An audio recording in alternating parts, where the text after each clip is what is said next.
est à Madame Erika Bareilles pour le groupe socialiste et apparenté.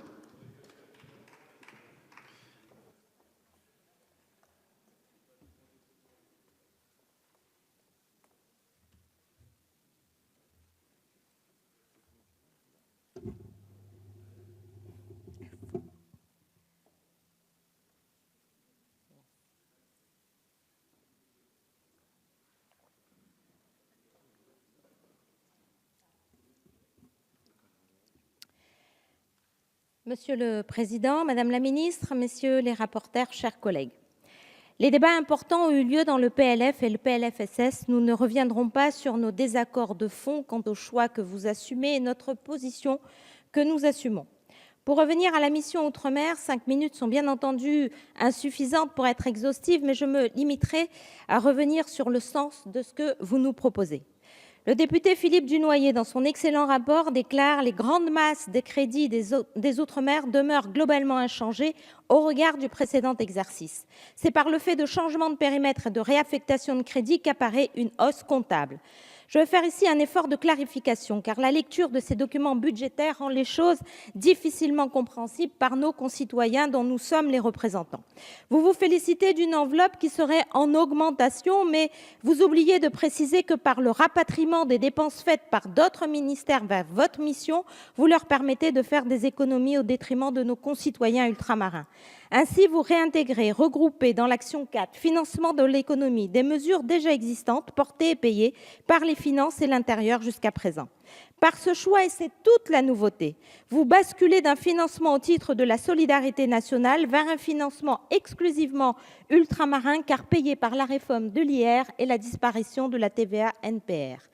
Ainsi, par cette bascule, de façon inopportune, vous faites reculer la solidarité nationale, puisque sur le dos des départements d'outre-mer, vous permettez à d'autres ministères d'économiser de l'argent qui nous était dédié. Par conséquent, vous maintenez artificiellement l'enveloppe constante, donc tout en diminuant l'implication budgétaire de certains ministères pour les Outre-mer. En clair, il n'y a pas d'augmentation de 20% des crédits sur cette mission. Et il me semble que nous prenons là une pente dangereuse du cloisonnement des Outre-mer par et pour les Outre-mer. Se pose également la question de la pérennisation d'un certain nombre de mesures, à l'image des 33 millions de l'action 4 affectés à différents fonds dont l'abondement n'est pas annuel. Seront-ils gardés l'année prochaine ? La hausse significative des crédits FEI n'est pas pour nous le bon choix, parce que pour beaucoup de collectivités, ce fonds est de mobilisation difficile. Et j'ai eu à le constater et capter par ceux qui disposent de la technicité nécessaire. Il véhicule donc un caractère anti-redistributif, accentuant une fois de plus les inégalités à l'intérieur des territoires. Pour le changement de modèle, c'est donc encore une occasion manquée. Les plans de convergence votés à l'unanimité dans la loi égalité réelle, qui est une promesse, mais surtout une volonté de la représentation nationale, vous permettez de développer une vision avec et pour les territoires. Le FEI ne permet que des actions au coup par coup. Ces plans de convergence sont dotés seulement de 23 millions d'euros, alors qu'à l'inverse, le FEI, outil centralisé et peu redistributif, augmente de 175%. Vous nous avez annoncé un financement des contrats de convergence à hauteur de 2,1 milliards d'euros. Vous me permettrez de vous demander où se trouve cette somme que je n'ai trouvée nulle part. Il n'y aura pas de développement économique et de lutte contre le chômage sans réponse apportée aux problèmes de logement dans nos territoires. D'abord parce que nous savons que cette activité est créatrice d'emplois, mais surtout parce que sans logement, les conditions de réussite scolaire pour les enfants les plus défavorisés ne sont pas réunies. Et ainsi, leur espoir d'insertion professionnelle et sociale largement obéré. Le logement est la condition de l'épanouissement individuel, familial et de la cohésion sociale. C'est un sujet vital. Pourtant, votre politique est en net recul sur ce dossier. Vous faites un choix exclusif et dangereux. Vous décidez d'augmenter légèrement la réhabilitation des bailleurs. C'est un choix que nous ne partageons pas.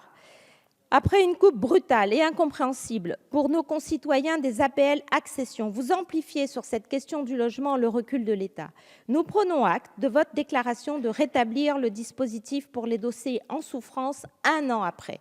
Vous nous avez annoncé un nouveau dispositif financé à hauteur de 19 millions pour l'année prochaine. Nous souhaitons bien sûr identifier ces crédits de façon précise. Baisse des crédits pour le logement locatif social et le logement locatif très social, sociale. Ce n'est pas mieux pour la lutte contre l'habitat insalubre. Cet axe majeur diminue de 10%. La ligne budgétaire unique était, je le rappelle, dans le PLF 2017 d'un montant de 247 millions. En 2018, la LBU perd 21 millions. L'année dernière, vous nous aviez annoncé le versement de la recette des SIDOM de l'ordre de 20 millions. Plus d'une année après, nous attendrons l'année prochaine. L'aide à la construction dans nos territoires, en 2 ans, aura perdu 60 millions d'euros, ce qui représente une véritable catastrophe pour les familles qui attendent un toit, les entreprises qui attendent de remplir leur carnet de commandes. Pire encore, cette année, les crédits de paiement ne sont pas sur une trajectoire dynamique puisque d'une année sur l'autre, ils perdent 5 millions d'euros. Moins de CP dit moins de moyens pour payer les entreprises. C'est à nouveau un signal très peu rassurant pour nos territoires. Madame la ministre, le groupe socialiste ne votera pas ce budget qui n'est pas en augmentation réelle. Il témoigne une nouvelle fois d'une vision stéréotypée, véhiculant l'idée que les Outre-mer coûtent à la France. Or, nous nous étions pourtant battus ensemble contre cette idée. Les Outre-mer ne coûtent pas à la France, ils sont la France. Merci.